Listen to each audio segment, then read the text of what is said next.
are now listening to the War Report Podcast Network. What's up, everybody? Welcome back to the College Loop Pregame Show. I am Dylan Larck, @BoyTank on Twitter, and I am here today on a random Friday to talk to y'all about Auburn's first game of the SEC tournament as they will take on the South Carolina Gamecocks. Yesterday, South Carolina took on Arkansas and beat them by a score of 80-66, and they did so by absolutely bullying Arkansas in the paint. Looking at it, scored 52 points in the paint for South Carolina. They had Colin Boyles scored 24 points. They had BJ Mack put up 19, Talon Cooper 11, Zachary Davis, Michi Johnson 8 and 6, Josh Gray 8. Just an all-around pretty solid performance from South Carolina. But Arkansas, not the best team, I must say that, just flat out and honest. Arkansas, a very lackluster team this past year. They barely skated by against Vanderbilt, who took them down to the wire, so much so that they were in overtime. Arkansas got held to only 38 points in the paint, 34 points off the bench, only 9 points off of turnovers, as opposed to 17 from South Carolina. And South Carolina had their starting lineup that took on the bulk of the load of this game. South Carolina, a team that subs very much. They only have one person who came off the bench who had more than 20 points. The rest of them kind of had the highest 14 throughout that game.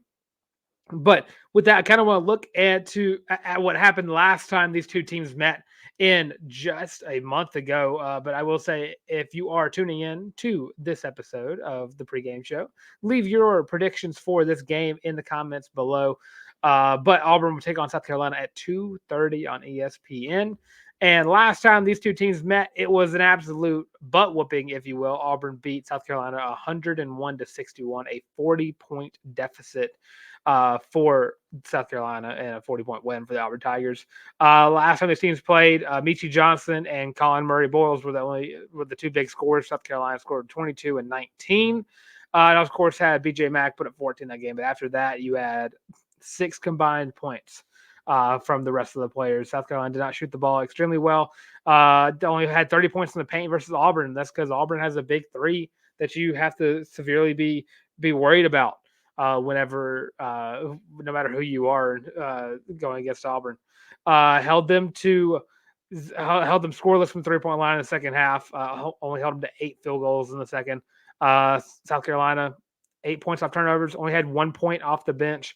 Only scored 2 points on fast breaks and only had the lead once. Second chance points had 13. But look at Auburn. Had 23 points from Jalen Williams, 21 points from Janai Broome, 11 points from Trey Donaldson, 10 points from Chad Baker-Mazari, had 9 points from Katie Johnson, 8 points from Dylan Cardwell, 6 points from Chaney Johnson, 7 points from Denver Jones, and then it kind of just trickles off from there. But Auburn, 36 points in the paint, 25 points off of turnovers, 16 points off fast break, 39 points off of the bench from Auburn against South Carolina that first time around. This is going to be a different ball game. I will say. I don't want to spoil anything ahead of time, but this is going to be a different game. This game is not going to be a Neville Arena. Then this is not an Auburn team that has too much to prove like they did last time. And of course, after that South Carolina game, it was an embarrassing loss to Kentucky in Neville Arena. But Auburn shot the ball extremely well. Shot the ball 60% from the 3-point line. This was a game where as we've heard Tarr say before, the rim looked like it was 10 foot long or 10 foot wide. Nothing missed for Auburn in this first matchup. And of course, South Carolina had a little fall from grace from where they were at the beginning of the season. Beats Arkansas, and Arkansas was staying in that game for a large majority of it until the very end. But the game came down to South Carolina just as a better team than Arkansas. And last time this team played, I mean, Auburn was just the better team. I think Auburn still is the better team. Looking ahead to what Auburn has going on, of course, and I had the stats in front of me, but so of course you have, like I said earlier, Janai Broome averaging 16 points a game. You have Jalen Williams averaging 12 points a game, and Chad Baker-Mazari averaging 10 points a game. South Carolina will not be able to play bully ball in the paint against Auburn. They will, and that's not going to be the same story as Arkansas. I think Auburn wins this game. I don't think they win it by 40. I don't think that at all. I think Auburn wins this game by 10 to 15 in that range. that's the level of consistency we're expecting to see from this team now. Starting to look on the higher side. We took a lot of positives from that last game against Tennessee and a lot of positives from those games thereafter.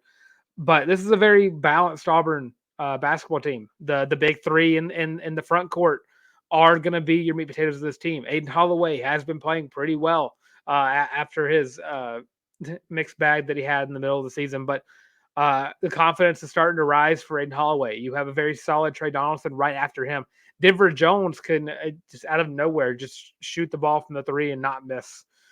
Katie Johnson off the bench. This is Bruce Pearl is slowly starting to realize how to prove every game that his 10 is better than your 10. And I be remiss to say that Auburn shouldn't struggle in this game. They should not whatsoever. And of course, during the live show, talked about with Jacob Hillman from Auburn Sports Network, talked about how Auburn's not won a SEC tournament game since 2019, that Final Four run year. Haven't won since. And of course, that was the COVID year, the postseason ban, and of course the last 2 years losing to Texas A&M and of course Arkansas in those first games that Auburn was able to play. So Auburn has a team built that's balanced enough to where this is a team that should contend later on in the SEC tournament. And of course, after this game, they would have to play the winner of I believe it's Tennessee, and I'm trying to remember who they play. I can't remember if they're playing the Ole Miss side of things or what. Just give me 2 seconds to look into that. Tennessee, Mississippi State. So I'd be remiss not to say it's Tennessee again. Auburn should have a chance to play against Tennessee. And they shouldn't be looking ahead to that. South Carolina is a nationally ranked team. They have been ranked for a good portion of the season. They were a team that people were looking at, have the SEC Coach of the Year on the other side of the court. Not a team to look down upon. Of course, if you look at the last game two teams played, of course, 40-point win was immaculate. Don't look down. Don't look past South Carolina, because if you have a bad night from Janai Baroom, or if you have a bad J. Will game, it could be closer than expected. So I still think Auburn wins this game. I think it's, again, I say it's 10, 15 points, double-digit win for the Auburn Tigers. Don't look past South Carolina, but I would be remiss to say that you cannot start looking toward who Auburn could be playing next up. And that kind of sounds like a double entendre, if you will. But yeah, that's my prediction. That's the short little preview. I just want to do like a little 10-minute video going over this game, because I wasn't able to do it yesterday because I didn't know who Auburn was playing. I assumed South Carolina, but I didn't want to be wrong and preview that game that may or may not have happened at that point. But yeah, with that, I'll go ahead and wrap it up. I'm going to say Auburn's going to win. I'm going to say Auburn 85, South Carolina 72. That's a 13-point win. But yeah, with that, I am Dylan Larck, @boytank on Twitter, also on Instagram as well, at Dylan Larck, at DYLENLARCK. And of course, right here on the College Loop, where like, comment, and subscribe. We'll be back on Sunday for the live stream to talk about how the SEC tournament ends, the potential seeding that Auburn should have by that point, and every other thing going on, and some commits that have since committed to Auburn. All on the Sunday show. We will be reacting to that. But of course, this has been, and this is a YouTube exclusive, forgot to mention that, YouTube exclusive. This has been the College Loop pregame show. And thanks for watching, and fingers crossed at 2:30.